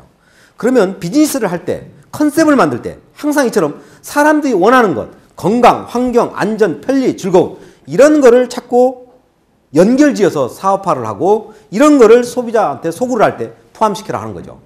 여러분이 회사를 그만두고 음식점을 하나 차리더라도 그냥 삼겹살집이 아니라 똘똘이 삼겹살집이 아니라 건강에 좋은 인삼 삼겹살집, 건강에 좋은 녹차 삼겹살집, 건강에 좋은 허브 삼겹살집 이런 식으로 표기를 하고 실제 삼겹살에다가 녹차가루, 인삼가루를 묻혀서 내놓으라 하는 얘기입니다. 그러면 일반적인 삼겹살집보다도 장사가 더 잘 될 것이다. 예. 왜? 사람들은 그런 건강 이런 거에 대해서 관심을 갖기 때문에. 그러니까 요즘 같은 불경기에도 홍삼이 잘 팔린다는 거 아닙니까? 제주 올레길, 관광객이 늘어나고 전기자동차, 태양열, 풍력발전 다 환경 관련적입니다. 이거 뭡니까? 편의성, 스마트폰. 예. 이 양반, 돌아가신 양반. 예. 참 대단한 양반이죠. 왜 우리나라는 이런 사람이 안 나옵니까? 우리나라는. 왜 이런 사람이 안 나온다고 생각하십니까? 우리나라 이런 사람들이 안 나오는 이유는 교육에 저는 문제가 있다고 봅니다. 교육에. 이 사람은요. 55년생이죠. 미혼모한테 태어났지 않습니까? 그래서 양자로 갔던 사람이죠. 55년생. 이 사람이 21살. 76년도. 21살에 창업을 합니다. 동업을 했죠. 여기에서. 창업을 해가지고 21살에. 예. 그때 애플 1, 2 이 컴퓨터를 사업을 시작을 해가지고 굉장히 애플 2 같은 경우는 이 8비트짜리 이 표준 모델이 들 정도로 성공을 했죠. 그러다가 그 뒤에 2차 모델 맥킨토시 이거를 만들려고 이 디자이너를 디자이너 출신 경영자를 고용을 했는데 이 사람이 반란을 일으키죠. 이사회를 소집해서 무기명으로 투표를 하면서 이 애플을 쫓아내버립니다. 그래서 85년도 애플이 쫓겨납니다. 딱 30살에 21살에 사업을 시작하고 9년 만에 쫓겨나게 됐어요. 쫓겨나고 나니까 어떻게 돼요? 마이크로소프트하고 인텔이 합작을 한 윈텔이라는 회사가 이 PC 시장의 90%를 먹어버리죠. 그리고 이 애플의 컴퓨터는 10%도 안 되는 이렇게 꼬꾸라져 버립니다. 누구요? 스티브 잡스가 빠져나가고 나니까. 그래서 어떻게 했습니까? 그 뒤에 다시 이 76년도였죠. 97년도였나요? 이 양반이 다시 복귀를 하죠. 복귀를 하면서 어떻게 했습니까?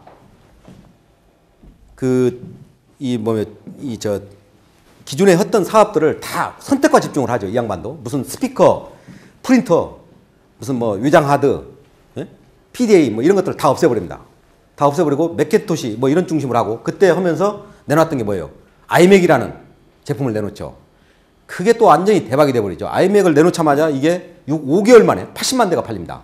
이건 뭐냐면 이 디스크, 이 드라이브를 없애버리죠. 없애버리고 USB, 이 포토, 요것만 갖춘 그런 컴퓨터를 만들었잖아요. 요게 5개월 만에 80만 대가 팔리는 거예요. 그러다가 2001년도 뭐를 했습니까? 아이팟이 나오기 시작합니다. 그 아이팟이 대박이 되고, 그러다가 2007년도 뭐가 나옵니까? 아이폰. 이게 또 대박이 되고, 2010년도 태블릿 PC, 아이패드가 나오죠. 연속적으로 15년 동안 계속적으로 히트 제품을 만들어냅니다. 예. 근데 중요한 건 이 사람도 처음에 리드 대학이라는 데를 들어가서 6개월 만에 자퇴를 하고 나옵니다. 그러고서 사업을 시작한 거예요. 제가 얘기하고 싶은 건 뭐냐면 우리나라 이 교육이라는 게 암기식 교육이거든요. 어려서부터 막 국사 뭐부터 해서 막 외워가지고 심지어 수학도 외워가지고 막 할 정도로 이래가지고 그런 사람들이 명문대에 들어가고 이렇게 해가지고 사회에 나와서 외운 것 그대로 하고 있다 하는 입니다. 근데 그런 사람들이 사회에 지도층이 돼 있고 근데 지금 어떻습니까? 인터넷 들어가면 뭐 워낙 IT 기술이 발달되다 보니까 이제 소비자 의식 수준이 굉장히 올라갔어요. 왜? 정보를 이게 무슨 세종대왕에 대해서 몰라도 되거든요. 세종대왕 안 외워도 돼. 그냥 여기 스마트폰에서 딱 세종대왕 치면은 세종대왕에 관한 지식이 엄청나게 얻을 수 있잖아요. 굳이 머릿속에다 이게 다 안 외워도 된다는 거죠. 이런 것들이 워낙 발달했으니까. 외우는 게 필요가 없다. 중요한 건 뭡니까? 자꾸 모험심이나 호기심 이런 걸 길러주고 여러분들 회사 입사해 보세요. 교육을 어떻게 시킵니까? 마찬가지거든요. 회사의 뭐 철학, 경영 철학, 회사의 뭐 창업자의 무슨 철학, 비전 이런 거를 막 교육받잖아요. 뭐냐면 기존의 그 경영주가 가지고 있는 생각이나 이런 거를 교육받아서 답습을 하는 겁니다. 그러니까 창의적인 이게 될 수가 없는 거죠. 예. 오히려 회사 문화가 호기심, 모험심, 창의가 되려면 호기심 있고 모험심 이런 걸 길러줘야 되는데 그러려면 그런 거를 만들 수 있는 문화가 돼야 기업 문화가 만들어져야 되는데 회사에서 무슨 모험심 부려가지고 뭐 새로운 거 만들었다가 실패하면 책임 물어버리잖아요. 그러니까 뭐를 새로운 걸 시도하고 싶어도 못하는 거야. 겁이 나서. 잘릴 수가 있으니까. 그러면서 회사에서는 뭐라고 합니까? 창의력을 길러라 이런 소리잖아요. 창의력을 길러라가 아니라 창의력을 허용하라 이렇게 얘기를 해야 됩니다. 회사가 젊은 사람들이 그런 창의력을 낼 수 있도록 기업 문화를 바꿔줘야 되는 거죠. 새로운 거를 도전하고 했을 때 실패를 묻지 말고 오히려 북돋아주고 이렇게 바뀌어야 되는데 그게 안 되고 있는 거죠. 그러니까 이런 사람이 안 나오는 겁니다. 예, 예. 어쨌든 얘기가 좀 빗나갔습니다만은 자 이런 것들이 고객이 원하는 것이라면 여러분들이 어떤 비즈니스를 하더라도 이런 쪽 비즈니스를 하는 게 맞다. 관련된 비즈니스. 또 소비자는 이성적이지 않다. 감성으로 접근해라. 인간은 20%의 이성과 80%의 감성으로 살아간다. 슬퍼하고 기뻐하고 노하고 이런 게 다 뭡니까? 감성이다 하는 얘기입니다. 지금은 아까도 얘기했지만 이런 IT 기술, 인터넷이 발달되다 보니까 이런 어떤 뭔가 남과 다른 지식 수준이 다 올라가 있단 말이죠.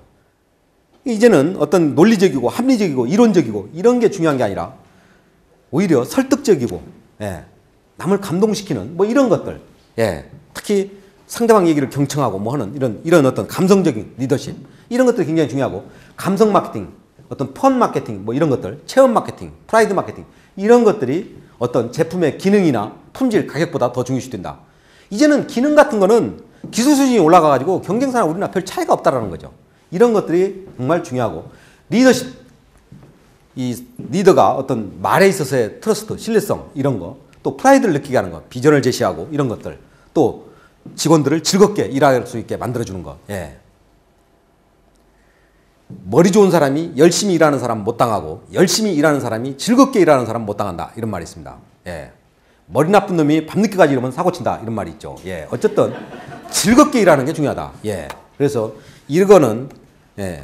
여기 보면 여러분들 잘 아시는 가을 동화, 겨울 연가, 이 한류 열풍이 왜 생겼습니까? 사실 이런 것들이 일본의 아줌마들을 후끈 다르게 만들면서 연사마 뭐 이런 얘기들이 나오고 이러면서 굉장히 요즘에 한류의 어떤 근원이 됐다 이렇게도 볼 수 있겠죠. 예. 아이팟 같은 경우도 역시 그런 어떤 디자인적인 것. 기아 자동차가 굉장히 어려웠다가 다시 요즘에 이렇게 살아난 이유가 뭡니까? 예, 유럽의 어떤 디자이너를 채용해서 이 기아 자동차의 디자인이 몰라보게 바뀌어졌죠. 예. 저는 저희 회사에 가보면 우리 회사의 조직도는 이렇게 되어 있습니다. 여러분 회사의 조직도는 항상 대표이사가 위에 있죠. 근데 저는 제가 가는 회사는 인사팀에 가서 조직도 보자 해가지고 조직도가 대표이사 맨 위에 있고 부사장님 그 다음 이렇게 되어 있으면 다 뒤집으라고 합니다. 이건 다 뒤집어 놨습니다. 왜? 저도 월급쟁이 사장인데 제가 성과 내는 거 아니거든요. 내 밑에 부하 직원이 열심히 일해서 많이 팔아주고 성과를 내야 나도 3년, 5년 오랫동안 근무하게 되는 겁니다. 나의 역할은 뭡니까? 이 사람들이 정말 일을 할 수 있는 그런 분위기를 만들어주는 역할. 이 사람들을 내가 받들어 모시는 거. 이게 나한테 중요하기 때문에 조직도를 나는 뒤집으라고 한 겁니다. 예.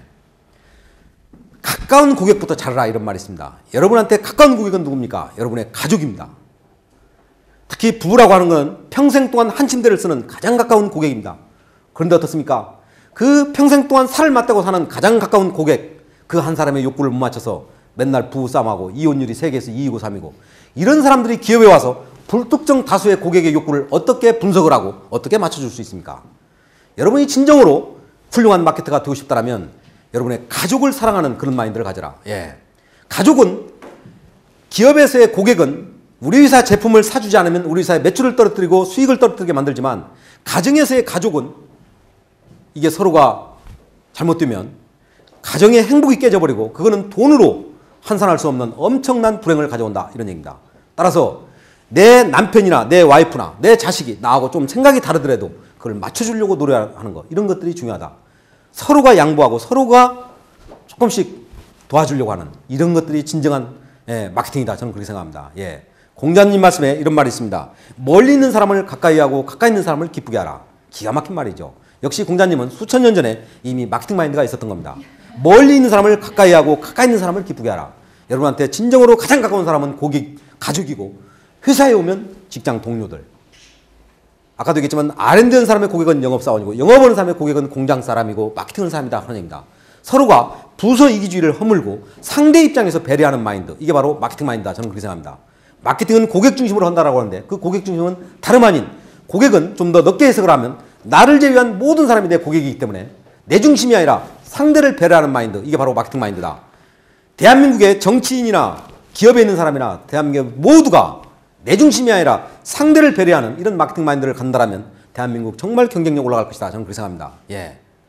정치인들의 고객은 누굽니까? 국민입니다. 말로만 맨날 국민을 위한다라고 하지 실제 그걸 실행을 안 하기 때문에 문제가 되는 겁니다. 그래서 저는 이 얘기합니다. 마케팅이나 고객 만족은 이론이 아니다. 습관이고 실천이다. 진정으로 자본주의사에서 부자가 되려면 마케팅 고객 중심으로 실천을 해야 되는 것이고 정치인들이 정말로 국민들한테 민심을 얻으려면 실제 국민들 중심으로 실천을 하는 것 이런 것들이 중요하다. 이런 말씀을 드리고 싶습니다. 자, 소비자는 이성적이지 않다. 믿을 만한 스토리를 만들어라. 무슨 얘기입니까? 사람들은 이상하게 이야기가 있는 제품을 선호한다. 특히 여자분들은 그렇다는 거죠. 죽은 여자보다 더 불쌍한 것은 잊혀진 여자다. 이런 말이 있습니다. 잡지 광고를 보면 이 글라스는 와인을 더 향기롭게 만든다. 이런 말이 있습니다. 새빨간 거짓말이죠. 글라스는 유리인데 유리가 어떻게 와인을 향기롭게 만듭니까? 그럼에도 불구하고 소비자는 이 말을 믿는다 하는 얘기입니다. 그래서 뭔가 어떤 상품에 많이 고객이 선호하게 하려면 이야기거리를 만드는 것, 이런 거 굉장히 중요하다. 이거 대표적인 이런 SK2 같은 거, 이게 한 3천억을 파는 제품인데요. 이 술을 만드는 주조사들이 손이 곱다라는 거예요. 왜 그런가 했더니 거기에 피테라는 원액이 있는데 이게 이 손을 곱게 만든다는 거죠. 이거를 스토리를 만들어서 계속 얘기를 하는 겁니다. 이래서 굉장히 성공한 그런 제품이 됐죠. 특히 아까도 얘기했지만 여러분들이 어떤 마케팅을 해서 매출과 수익을 높이려면 이런 심리를 이용하는 것. 시간이 없어서 몇 가지만 얘기를 해보겠습니다. 웨버의 법칙, 이건 뭡니까? 여러분, 농심의 신라면이 만약 680원이라고 해봅시다. 자, 680원짜리를 가격을 10원 올려가지고 690원에 판다. 여러분이 소비자 입장에서 680원짜리를 690원에 팔면 사 먹습니까? 안 사 먹습니까? 사 먹죠. 매출 수량에 아무런 영향이 없습니다. 680원에 팔거나 690원에 팔거나. 근데 농심은 신라면을 연간 10억 개를 팝니다. 자, 680원에 팔거나 690원에 팔거나 아무런 차이가 없는데 만약 690원에 팔게 되면 연간 10억 개를 파니까 10억 개 곱하기 10원 하면 100억입니다. 가만히 앉아서 100억을 더 버는 겁니다. 그러면 농심이 680원에 판다라고 하면 그건 가액 전략이 잘못된 겁니다. 왜? 680원에 팔거나 690원에 팔거나 아무 차이가 없는데 그러면 690원에 팔아야지. 왜 680원에 팝니까? 25,000원짜리를 26,500원에 팔면 매출 수량에 차이가 있습니까? 없습니까? 거의 없습니다. 15만원짜리를 18만원에 팔면 매출 수량에 차이가 있습니까? 없습니까? 이때는 차이가 많이 나타납니다. 15만원짜리 18만원 팔면 3만원 올렸죠. 3만원을 쓰면 몇 프로 올렸습니까? 20% 올렸습니다. 가격을 한꺼번에 20% 이상 인상을 하면 99% 고객 저항이 생깁니다. 이거는 상품마다 핵심 고객의 타겟에 따라서 다 다르지만 일반적으로 보면 어떤 상품의 가격을 얼마를 올렸을 때 고객이 저항을 느끼느냐, 이런 게 바로 웨버의 법칙입니다. 예. 단 690원짜리 신라면을 만약 700원에 팔았다고 해봅시다. 10원 올려서 690원에 팔았을 때와 700원에 팔았을 때 매출 수량에 차이가 있습니까? 없습니까? 이때는 크게 나타납니다. 단 10원을 올렸더라도. 이거를 뭐라고 합니까? 오드 프라이스, 단수 가격, 심리 가격 이러죠. 이것 때문에 매장 가면 가격이 전부가 구자 돌립니다. 990원, 9,900원, 99,000원, 99만원. 단위가 바뀔 때는 다르다 하는 얘기입니다. 예. 이런 가격 운용을 11만, 예를 들어서요, 홈쇼핑에서 자 10만원짜리 스팀 청소기를 사면 ARS로 주문을 하면 6,000원을 할인해 주겠습니다. ARS로 주문하면 8,000원을 할인해 주겠습니다. 이랬을 때 여러분들이 소비자 입장에서 6,000원에 주면 안 사고 8,000원 할인해 준다고 하면 삽니까? 차이가 없습니다. 하지만 메이커는 6,000원만 할인하면 2,000원 세이브하는 거죠. 이런 것들, 이런 게 다 효율적인 마케팅이죠. 프로스펙트 시어리, 로스 어버저, 인다우먼트, 이게 다 비슷한 얘기인데요. 기대 이론, 저건 뭡니까? 사람은 처음보다 마지막을 강하게 기억한다. 따라서 여러분이 어떤 프로모션 같은 걸 할 때 처음에 넘어가서 프로모션을 세게 하고 나중에 약하게 하면 매출이 뚝 떨어진다.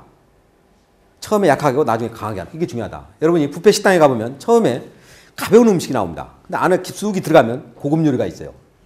그 마지막에 고급 요리를 접시에 담아서 먹고 간 손님은 그 식당을 오래 기억한다. 바로 이런 겁니다. 예.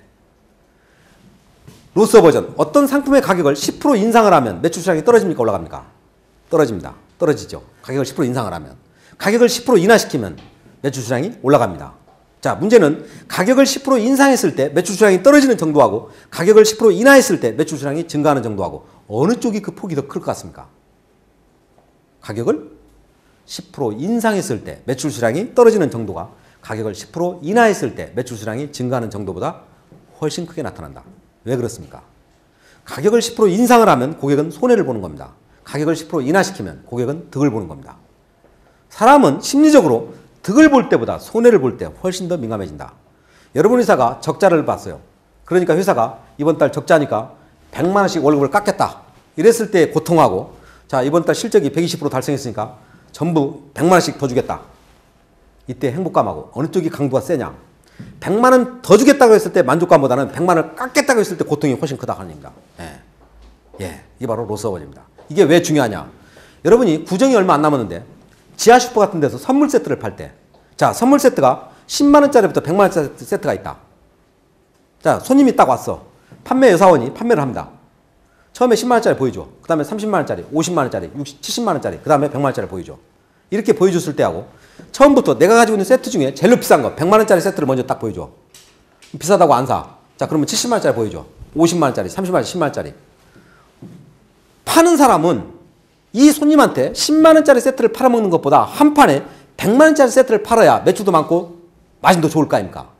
자, 이 사가는 고객이 100만 원짜리 가장 비싼 거를 사가게 만들려면 상품을 권유할 때 10만 원짜리부터 권유를 하는 것하고 100만 원짜리부터 권유를 하는 거 어느 쪽이 유리할 것 같습니까?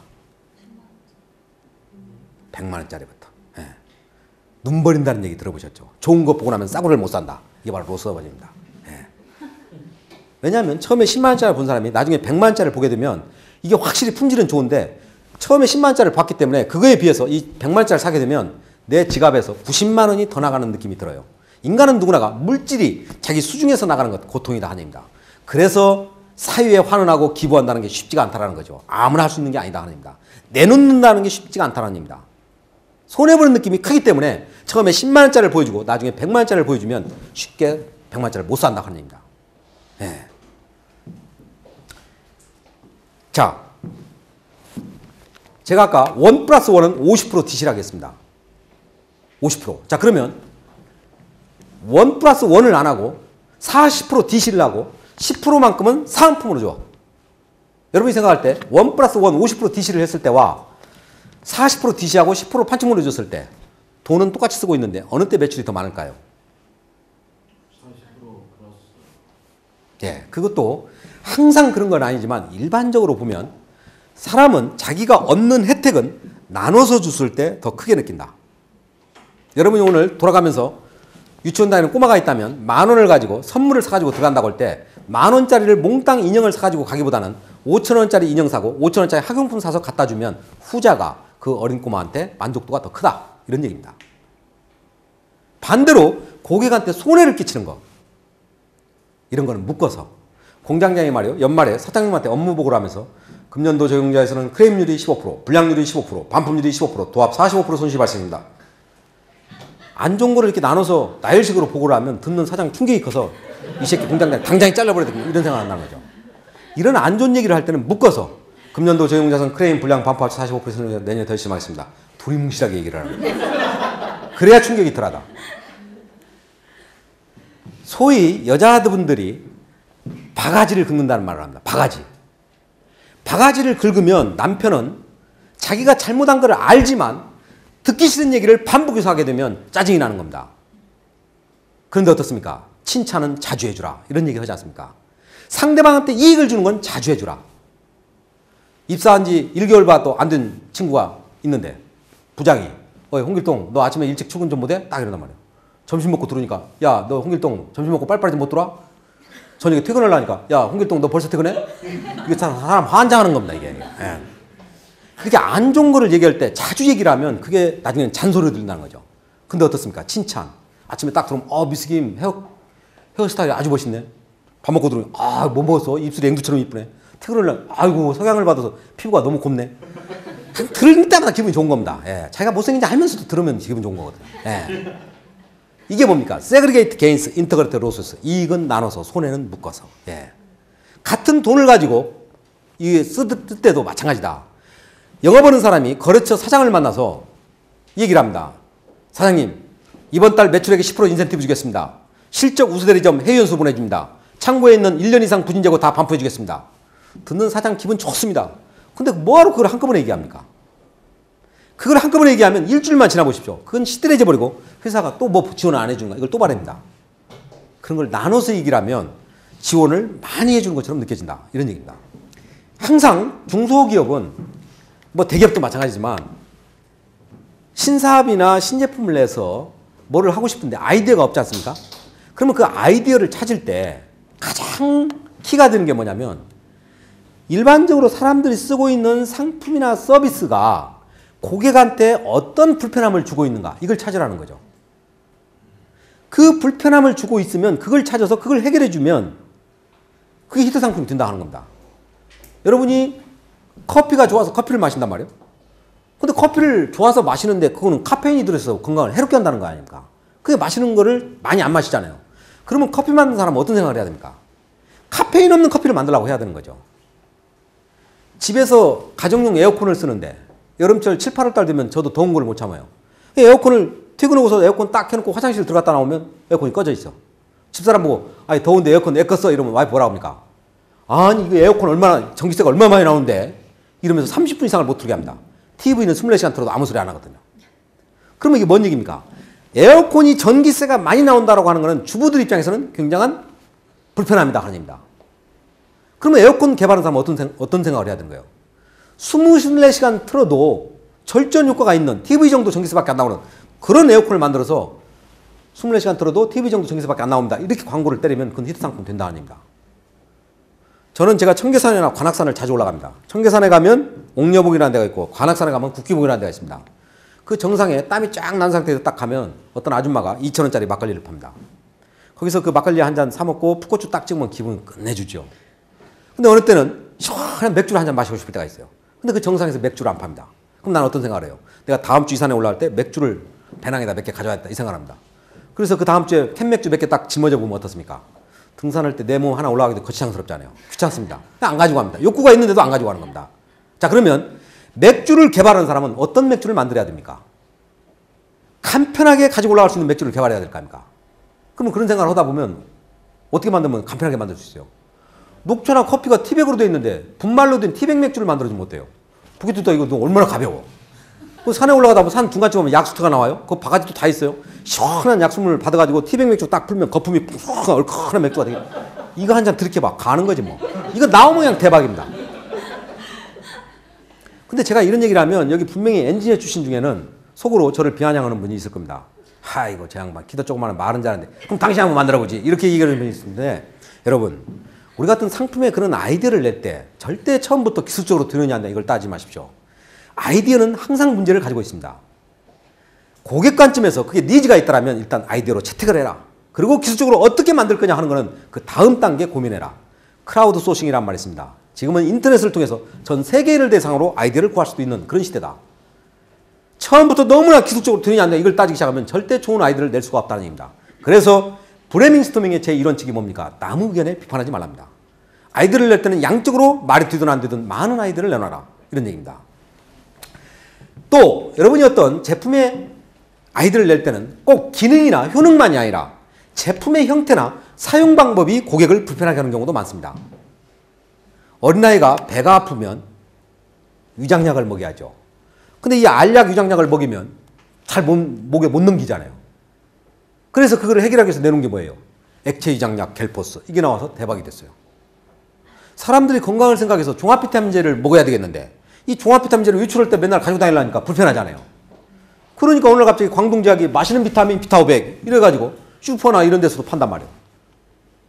그래서 이게 1,400억 뭐 이렇게 팔았잖아요. 근데 비타500이나 종합비타민제나 기능은 똑같다는 얘기입니다. 네. 이처럼 제품의 어떤 사용 방법 이런 거를 바꿔주는 것도 하나의 방법이다. 이런 얘기입니다. 고객의 불편함을 해소시켜주는 거다. 그리고 아이들을 구하는 거죠. 이 스팀 청소기도 마찬가지죠. 여자들이 엎드려서 청소를 하니까 무릎에 관절도 생기고 불편하잖아요. 그러니까 이거는 서서 그냥 밀기만 하면 찌든 때도 다 벗겨지는 그런 제품이 된 겁니다. 네. 고객의 불편함을 없애준 거죠. 고객이 불편하다고 하는 건 고객 입장에서는 코스트입니다. 이 코스트를 없애거나 줄여주는 아이디어를 내놔라. 이런 얘기입니다. 그리고 그 코스트를 없애거나 줄여주는 거는 하늘에서 블루오션처럼 뚝 떨어지는 게 아니라 여러분 주변에서 여러분이 쓰고 있는 상품이나 서비스에서 이 자리에서도 여러분이 아이디어를 낼 수가 있다. 교육이라고 하는 게 교육 장소가 이렇게 세팅이 됐을 때 교육생이 가장 만족을 하느냐? 아닐 수 있다는 거죠. 그렇지 않습니까? 그러면 여러분 중에서 교육 사업을 하는 사람이 있다면 여러분이 스스로가 여기서 피교육생으로 앉아가지고 들어보니까 불편한 게 있다. 그러면 그거를 여러분이 하는 교육 사업에서 그걸 바꿔주라. 그러면 된다. 이런 얘기입니다. 예. 예.